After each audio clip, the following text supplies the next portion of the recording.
Assalamualaikum warahmatullahi wabarakatuh.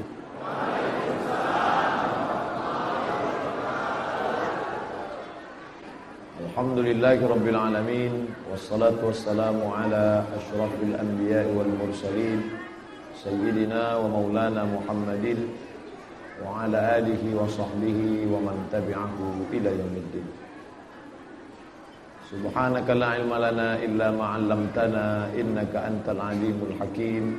Rabbi shrah li sadri wa yassir li amri wahlul 'uqdatam min lisani yafqahu qawli. Bapak-bapak, ibu-ibu, hadirin hadirat, alim ulama, celik pandai, tokoh masyarakat, yang besar tak dihimbau gelar, yang kecil tak disebut nama. InsyaAllah kita semua dimuliakan Allah Subhanahu wa ta'ala. Amin. Tadi saya diminta untuk menjadi imam sholat maghrib. Ustaz Somad nanti jadi imam ya. Saya jawab sambil mengangguk aja ya.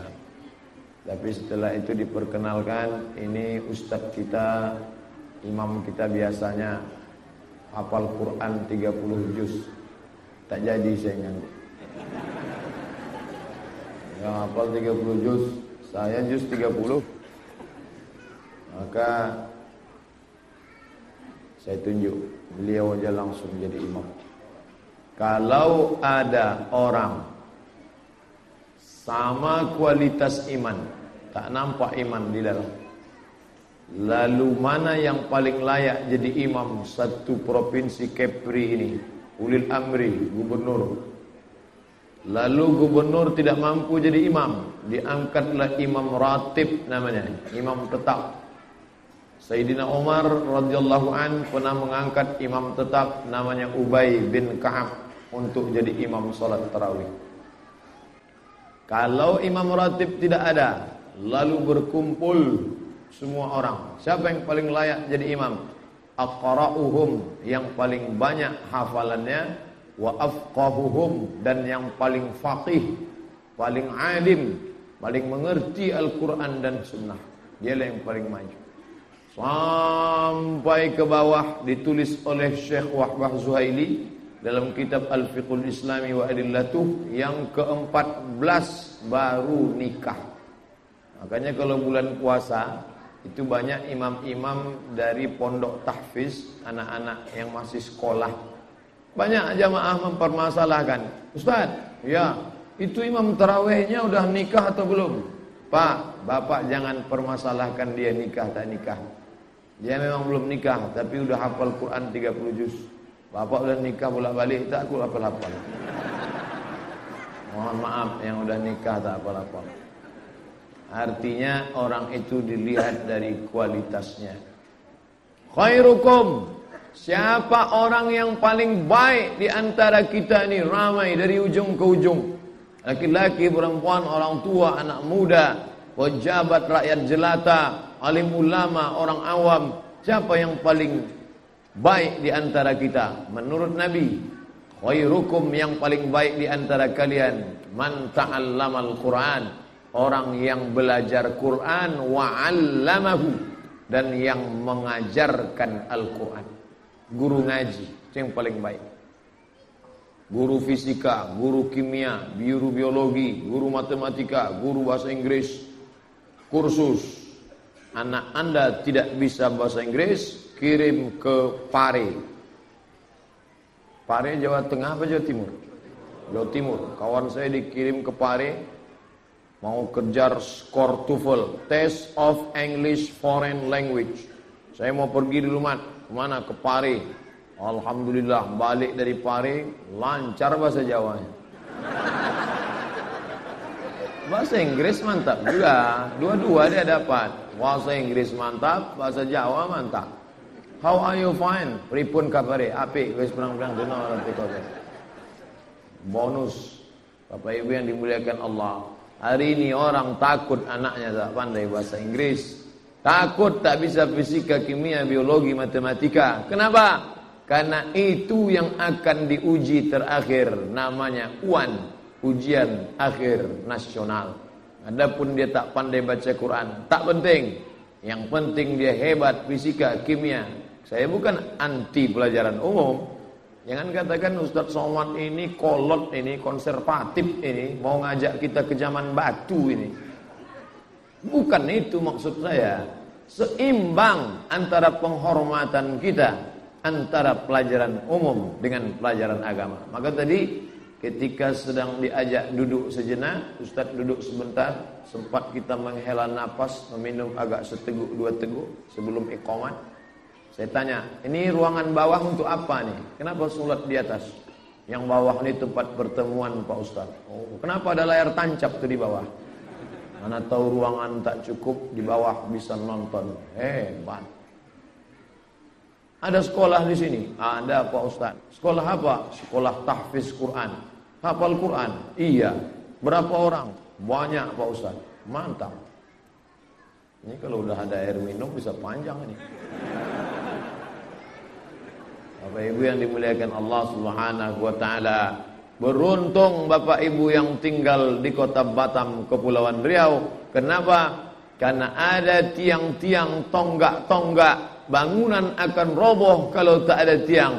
Apa tiang negeri ini? Inilah anak-anak yang menghafal Al-Quran. Nih, siapa yang anaknya sudah terdaftar di sini? Alhamdulillah. Yang sedang terombang-ambing, daftar apa tidak? Daftar apa tidak? Daftar apa tidak? Daftar apa tidak? Daftarkan cepat. Yang sudah mendaftar malah dicabut, daftarkan sekali lagi. Inilah yang akan menolong kita di hadapan Allah. Untuk apa anak sarjana, profesor, doktor hebat menjadi anggota legislatif, gubernur, bupati, wali kota? Toh pada akhirnya apa yang terjadi? Pensiun. Berapa periode? 2 periode kalau sampai. Kalau tak tertangkap ke TK. Habis. Apa yang akan dibawa menghadap Allah Subhanahu wa taala? Nih, siapa yang mau investasi dunia akhirat yang tak putus dengan kematian? Anak-anak hafal Al-Quran. Ustaz, anaknya hafal Quran? Belum, niat udah ada. Anak saya masih kecil lagi. Saya lama menikah. Anak masih kecil. Dari hati paling dalam azam sudah ada. Satu-satunya cita orang tua saya, emak saya yang tak tercapai itulah. Maka sedih saya kalau sudah cerita. Kalau sudah diungkitnya lagi masa lalu, aku ingin kau hafal Quran, Mat. Aku Abdul Somad, Mak. LC S1 dari Al-Azhar Mesir, S2 MA dari Maroko. Aku sudah jadi ustadz, Mak. Kau tak hafal Quran. Cita-cita dia ingin saya hafal Quran. Itulah yang sampai mati tak akan tercapai. Insya Allah, Mak, aku memang tak hafal Quran, tapi anakku nanti tengoklah. Hafal dia, kita tengok aja lah nanti. Yang penting niat sudah ada. Niat itu yang paling penting. Innamal a'malu binniyat wa innamal likulli imri'in ma nawa. Idza matal insan, kalau manusia mati, hadis riwayat Muslim, inqata'a, putus. Yang dulu rajin solat duha, solat tahajud, solat witir, solat tarawih, solat tasbih, solat qabliyah, solat ba'diyah, mati, putus. Tak ada orang mati solat. Kalau ada sempat ada orang mati solat, lari yang orang takziah itu semua. Yang dulu rajin semua ceramah kemana-mana, diundang ke Pulau Bintan, diundang ke Batam, diundang ke Pulau Lingga, diundang. Siapa itu? Saya sendiri. Saya kan baru dari Bintan, dari Batam, dari... Begitu meninggal dunia, mati, putus, tak terdengar lagi suaranya. Kami dengar Pak Ustaz. Di mana? www.youtube.com. Tak ada orang mati ceramah, putus. Tapi ada yang tak pernah putus. Apa dia? Waladun salihun, anak-anak yang soleh. Mati kita dimakan cacing tanah, tapi anak yang hafal Quran 1 hari mengulang hafalannya 2 juz. Orang hafal Quran itu 1 hari ngulang hafalan 2 juz. Maka sebulan dia khatam 2 kali. 15 hari khatam, 15 hari khatam. Bismillahirrahmanirrahim. Alif lam mim. Dzalikal kitabu la raiba fihi hudal lil muttaqin. Menetes macam tetesan embun di tengah gurun pasir yang panas. Tuh kalau anak kita hafal Quran. Ini enggak, ditinggalkan anak penyanyi musik metal. Tiap malam dia metal. Mengalirlah dosanya. Tolong videonya jangan dipotong. Dipotongnya video pas saya sedang bilang gini. Siapa yang motong mengupload di internet, diejek-ejeknya saya, neraka jahanam tempatnya. Bapak Ibu yang dimuliakan Allah Subhanahu wa taala, anak-anak ini akan hafal Quran. Maka bagaimana ketika salat tarawih 30 malam, mereka yang akan imam di depan menjadi imam salat tarawih. Di masjid-masjid lain copat. Imamnya bukan tanggung-tanggung, Valentino Rossi. Begitu selesai sholat, koyak-koyak kain orang. Tapi alumni dari Masjid At-Taqwa pelan dia. Bismillahirrahmanirrahim. Ar-Rahman 'allamal Qur'an, khalaqal insan, 'allamahul bayan. Tenang hati jamaah. Masjid lain dah. Allahu Akbar. Allahu Akbar. Di mana letak kekhusyuan salat? Di mana letak nikmatnya merasakan manisnya salat? Kenapa imam tak hafal Quran? Di Mesir, alumni Al-Azhar, imam hafal Quran. Di Saudi Arabia, Syekh Abdul Rahman Sudes hafal Quran. Makmum-makmumnya tenang di belakang. Kenapa? Karena mereka yang makmum pun ikut mengulang hafalan di bulan Ramadan. Mereka kalau hafal Quran, nanti pas bulan Ramadan, imamnya baca Quran, dia ngulang hafalan di belakang. Maka ketika imam itu baca satu juz, dia santai. Kenapa? Dia pun sedang mengulang hafalan di belakang. Menangis imam depan, nangis juga dia depan. Kenapa? Imam itu baca ayat sedih, dia sedih. Bukan macam orang kita pergi umrah sampai di Masjidil Haram menangis, imam depan nangis juga di belakang. Apa yang kau tangiskan? Lama betul baru rukuk. Orang dia tak hafal, mau ngawang-ngawang lah pikiran dia. Coba kalau anak-anak yang hafal Quran ini jadi makmum, dia ngulangi hafalannya, terus dia tenang nyantai. Ibarat perjalanan bisa dia tengok, oh belok sana, belok sini. Oh ini sudah sampai halaman sekian, masuk. Oh balik halaman baru. Orang dia hafal di kepala dia semua. Ini tak hafal, bingung lah. Tengok apa tak? Lamanya. Ngakanya beruntung. Kita harus balas sakit hati kita di masa lalu. Aku tak pandai baca Quran, anakku mesti jadi qori. Aku tak bisa baca Quran, anakku mesti jadi hafiz. Aku tak hafal Quran, anakku mesti menjadi penghafal Quran. Aku tak pandai takbir, suaraku tak bagus, anakku nanti malam Idul Fitri mesti bertakbir. Buat grup-grup. Allahu Akbar, Allahu Akbar, Allahu Akbar. Anak siapa tu Pak? Anak saya lah. Hebatnya siapa dulu bapaknya? Bapak yang latih dia. Enggak, saya serahkan ke Masjid At-Taqwa. Aku harus balas dendam. Aku dulu tak dapat pendidikan yang baik. Aku dulu tak diperhatikan orang tuaku. Maka anakku mesti dapat pendidikan. Begitu. Ada juga orang tua sekarang balas dendam. Aku dulu tak bisa ngaji. Aku dulu tak bisa baca Quran. Aku dulu tak bisa takbir. Aku dulu tak pandai azan. Maka anakku mesti lebih goblok daripada aku. Itu orang tua neraka jahanam tempatnya. Maka beruntung bertuah ibu-ibu di belakang yang punya menantu para penghafal Quran. Oh, orang tuanya beruntung Pak Ustadz. Orang tua punya anak hafal Quran biasa. Yang paling luar biasa siapa? Mertua punya menantu hafal Quran. Anak-anak kita, yang masukkan kita, yang bayar uang sekolahnya kita, yang daftarkannya kita, yang berpisah kita, yang menetes air mata saat merindu kita. Biasa kalau punya anak hafal Quran. Tapi punya menantu hafal Quran luar biasa. Nyekolahkannya nggak pernah, mendaftarkannya nggak pernah, keluar duit nggak pernah. Tiba-tiba setelah 25 tahun punya mantu hafal Quran. Itu menantu siapa tuh yang hafal Quran? Makanya nanti kalau mengadakan fit and proper test mantu, yang pertama ditanya, berapa juz hafalannya? Kalau kau cari akhirat, dunia akan bersimpuh di bawah tapak kakimu. Tapi kalau kau cari dunia, akhirat belum tentu kau dapat. Ini contoh kasus. Di mana kejadiannya Pak Ustaz? Tak perlu disebutkan, menjaga kode etik jurnalistik. Gak maulah saya punya anak hafal Quran, paling-paling jadi imam tarawih. Gak maulah punya anak hafal Quran, paling-paling jadi anggota Dewan Hakim MTQ Provinsi Kepri. Gak maulah punya hafal Quran. Ini orang otaknya terkebelakang. Gak layak hidup di zaman sekarang. Cocoknya hidup di zaman PKI.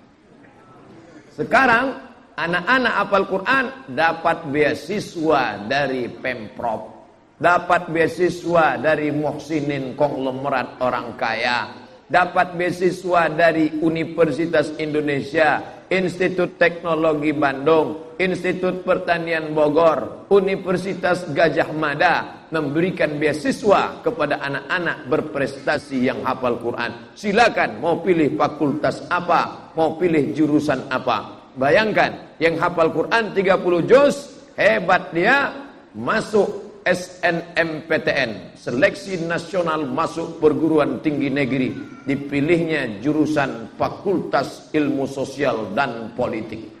Tidak selamanya jadi imam.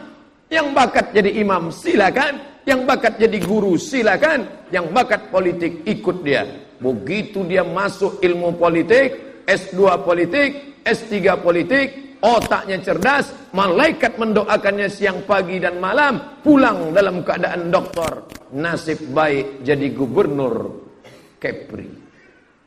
Kalau sudah gubernur hafal Quran, setiap dia sholat jadi imam, jamaah melimpah ruah. Kenapa? Siapa yang tak mau jadi makmum, cabut SKPNS.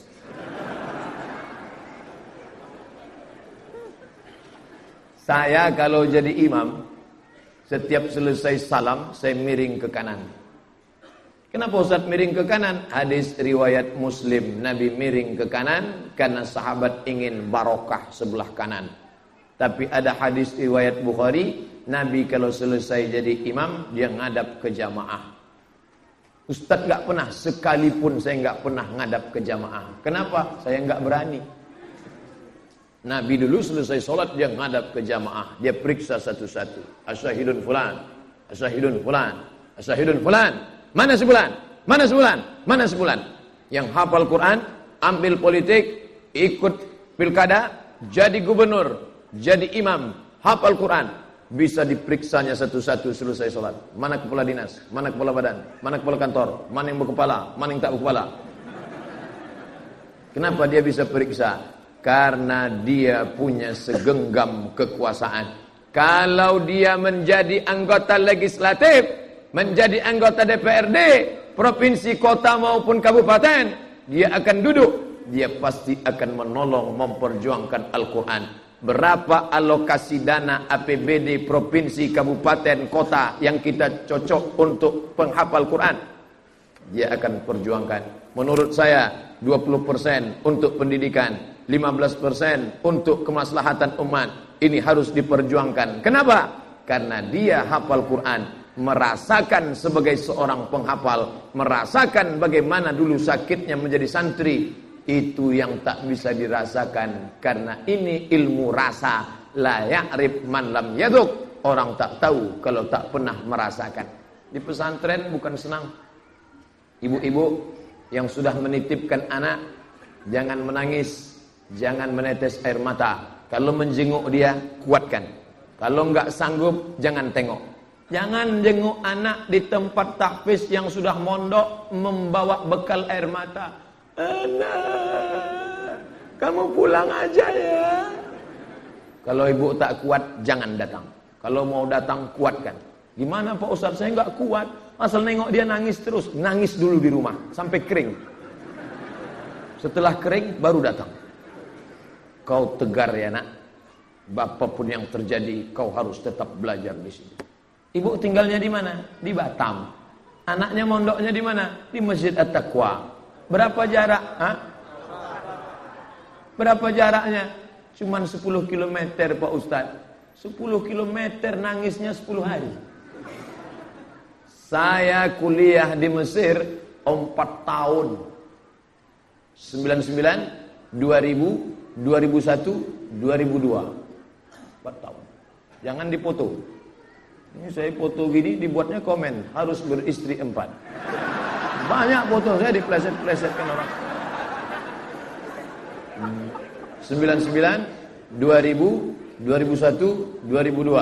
4 tahun saya kuliah di Mesir.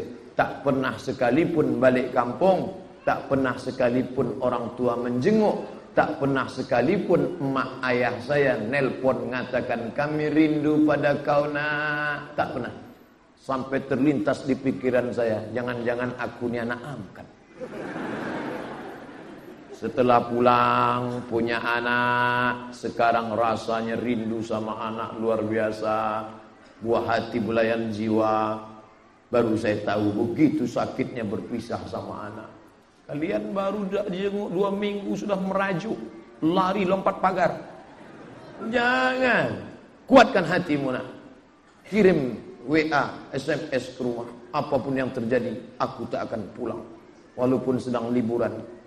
Tapi kalau bisa kalian kirimlah duit.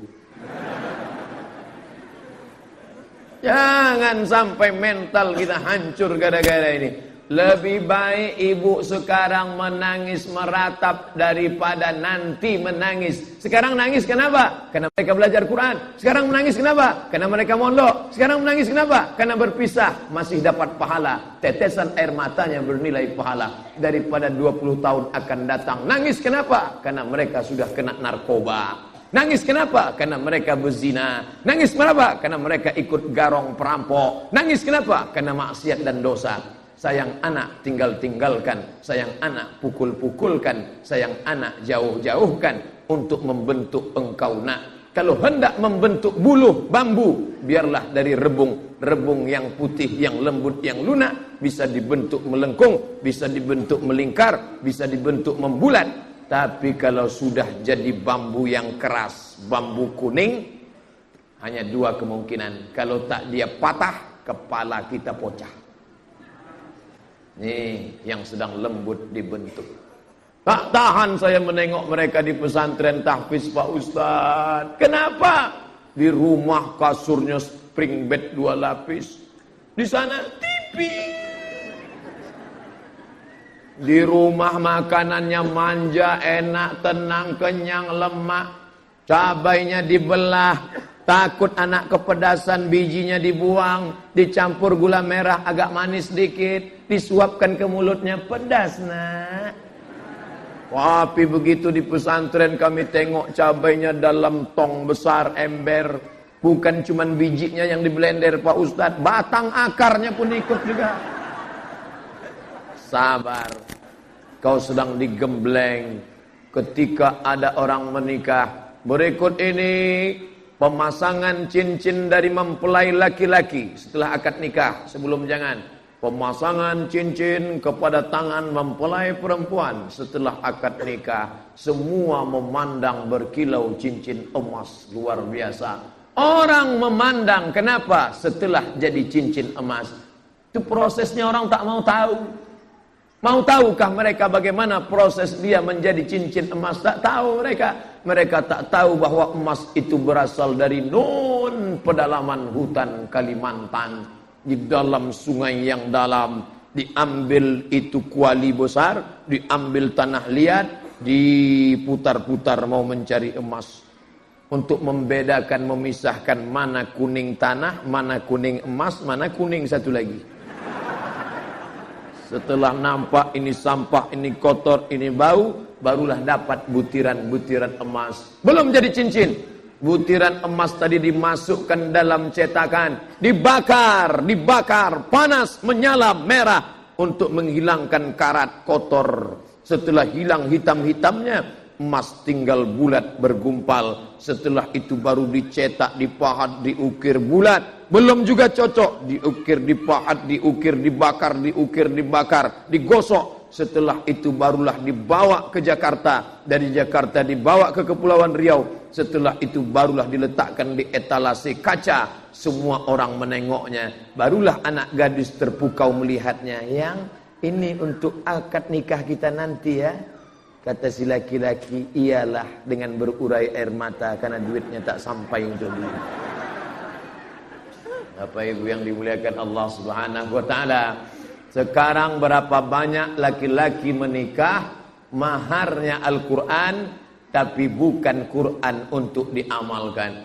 Oh, aku nikahkan engkau dengan anakku dengan mahar seperangkat alat dan solat kitab suci Al-Quran tak pernah dibuka sampai mati, itu naik.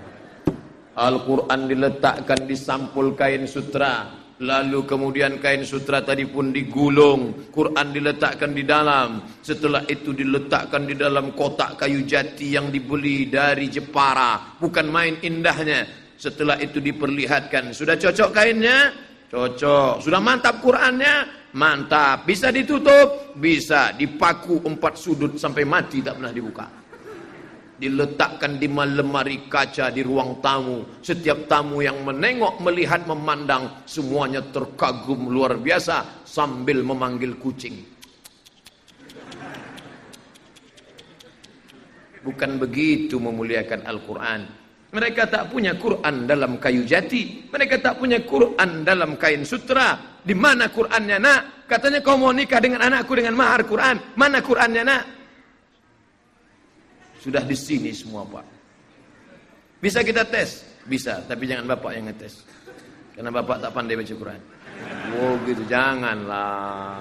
Jangan sombong begitu. Walaupun kau sudah hafal, calon mertuamu itu kau tahu tak pandai, lembutlah sikit. Jangan keras-keras. Kenapa? Al-adab fauqal ilmi. Ada ilmu, ada yang lebih hebat daripada ilmu. Apa dia? Adab. Tata krama, sopan santun. Kata si perempuan, "Bang, abang kan hafal Quran." "Iya, ayahku ni tak pandai baca Quran." "Tak apa-apa Adinda, nanti kita ajar sama-sama."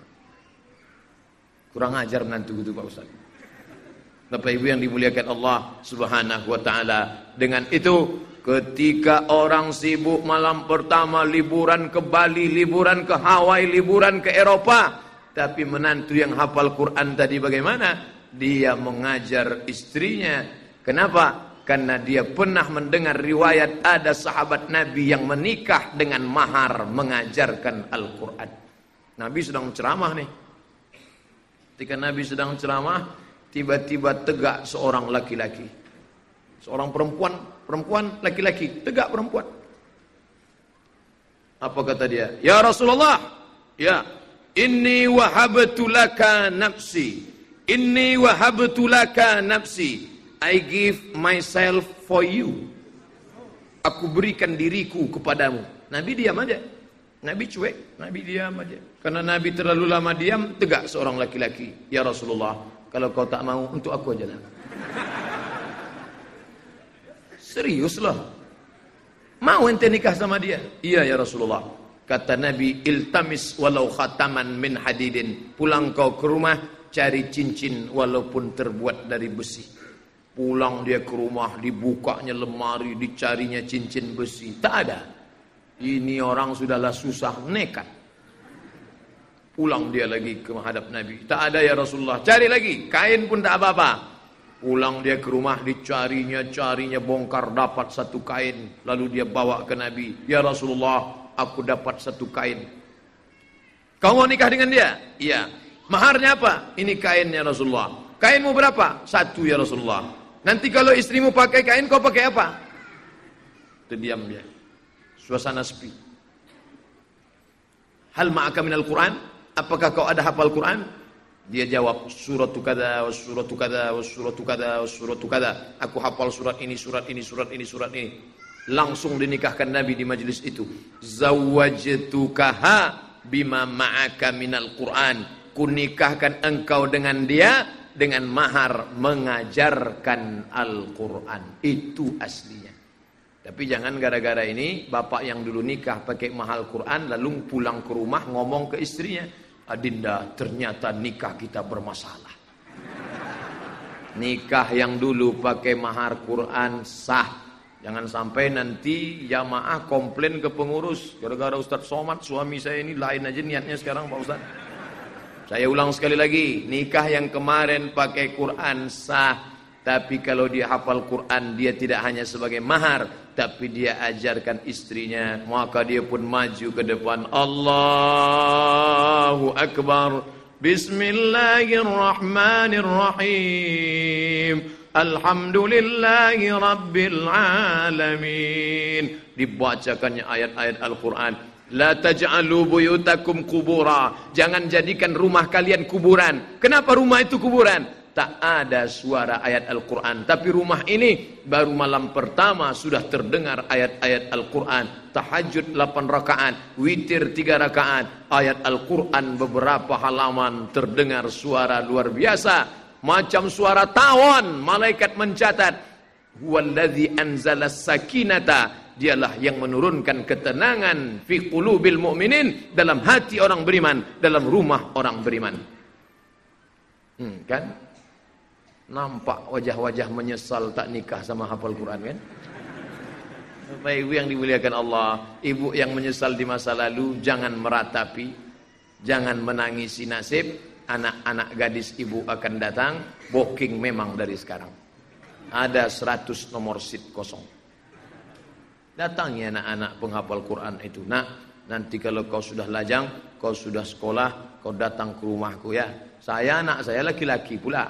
Kalau anak saya perempuan, dah saya booking 1 anak-anak ini. Luar biasa. Berikan infak, zakat, wakaf, sedekah, menolong mereka menghafal Quran. Bapak ibu yang punya duit banyak, datang itu ke pesantren. Pak Kepala Direktur Pesantren Tahfiz Quran, berapa anak-anak yang belum bayar uang sekolah? Berapa kursi yang rusak? Berapa whiteboard yang copot? Berapa guru yang belum digaji? Tolong catat semua. Besok sore saya datang kemari. Besok sore bawa daftarnya. Ini Pak yang belum bayar. Oh nih, Bapak mau tolong? Enggak, mau nengok aja. Tolonglah.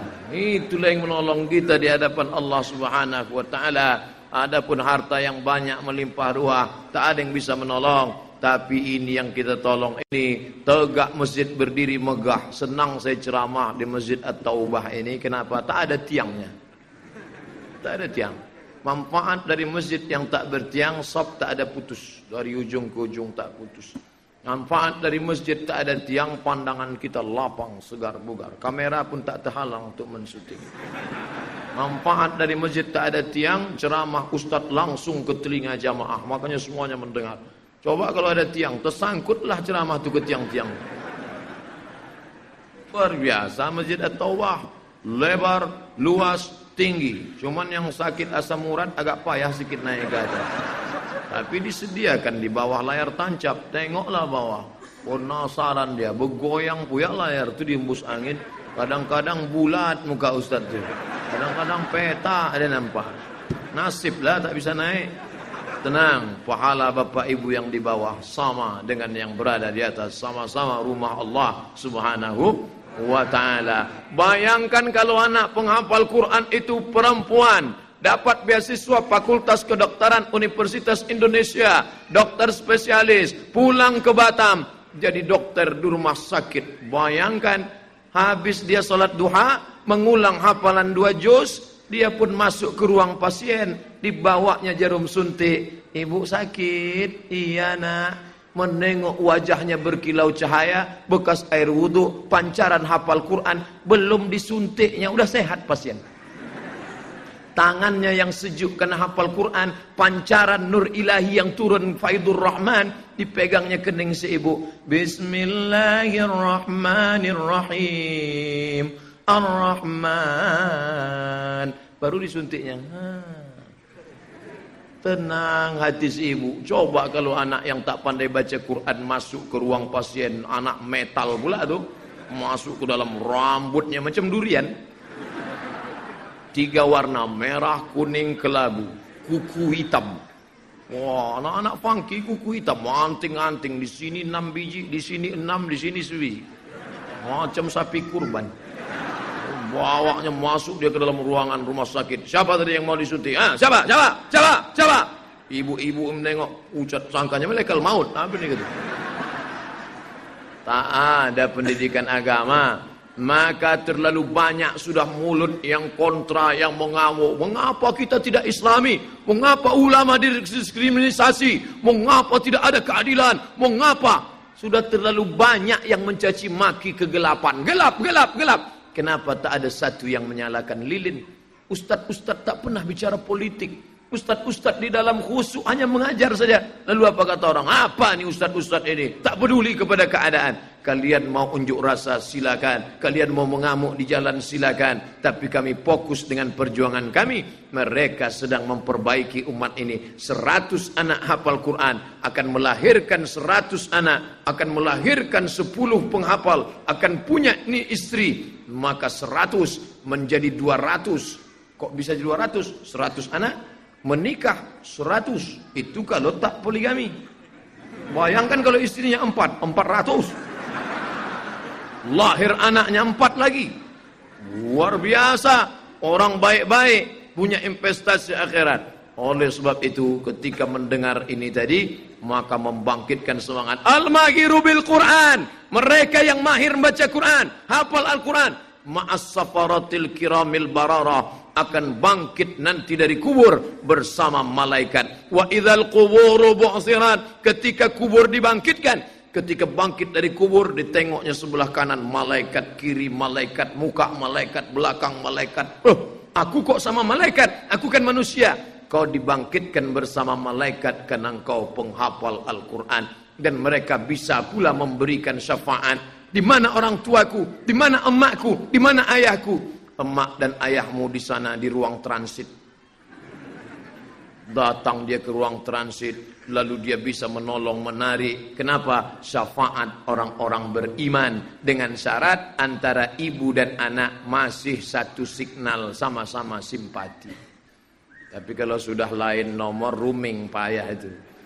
Nah, akhirnya waktu juga yang memisahkan kita sampai jam 7.20. Kami akan pergi ke masjid Darul Ghufran. Kita akan lanjutkan di sana, kemudian tanya jawab pakai kertas dan mikrofon, insyaallah. Terima kasih perhatian Bapak Ibu. Mohon maaf segala kesilapan. Subhanakallahumma wa bihamdika asyhadu an la ilaha illa anta astaghfiruka wa atubu ilaik. Wa sallallahu ala sayyidina Muhammad wa ala alihi washabihi wasallam. Walhamdulillahirabbil alamin. Wassalamu alaikum warahmatullahi wabarakatuh.